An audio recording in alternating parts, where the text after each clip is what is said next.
vous posez une question sur la Ve République et M. Mélenchon veut l'abolir. D'abord, la Ve République, elle a quand même quelques avantages. Elle a une forme de stabilité qui a permis à François Hollande de continuer à gouverner pendant 5 ans, ce qu'il n'aurait jamais pu faire dans un régime comme celui que M. Mélenchon imagine. C'est d'ailleurs sans doute pour ça qu'il l'imagine. Mais je pense que la stabilité n'est pas inutile dans un monde aussi difficile et aussi dangereux que le nôtre. Et donc, il ne faut pas jeter la Ve République aux orties sans en faire un vrai bilan.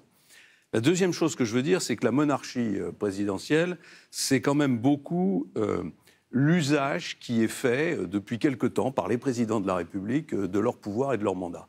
La Constitution, elle est très claire. Il y a un Premier ministre qui dirige l'action du gouvernement, qui mène la politique du pays. Il y a un président de la République qui a la responsabilité, qui est le garant des institutions, qui représente la France à l'extérieur, qui défend ses intérêts, qui doit veiller à la mise en œuvre des engagements qu'il a pris devant les Français. Mais il ne doit pas tout faire.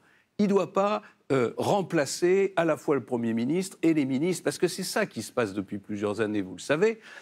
Et c'est ça qui, au fond, fausse le fonctionnement de la Ve République. Ça ne peut pas être les conseillers du président de la République, qui sont des gens, M. Macron en a été, qui n'ont aucune légitimité pour agir, qui doivent gouverner le pays. Il y a des ministres qui sont responsables devant le Parlement, il y a un Parlement. Et donc, cette Ve République, il faut d'abord la faire fonctionner correctement. Ensuite, il faut la moderniser avec la plus grande prudence.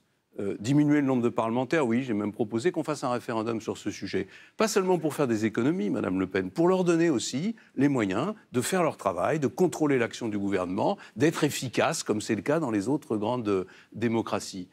On pourrait en faire beaucoup plus en matière de réforme des institutions. Mais la question qui est posée, c'est est-ce que c'est la priorité ?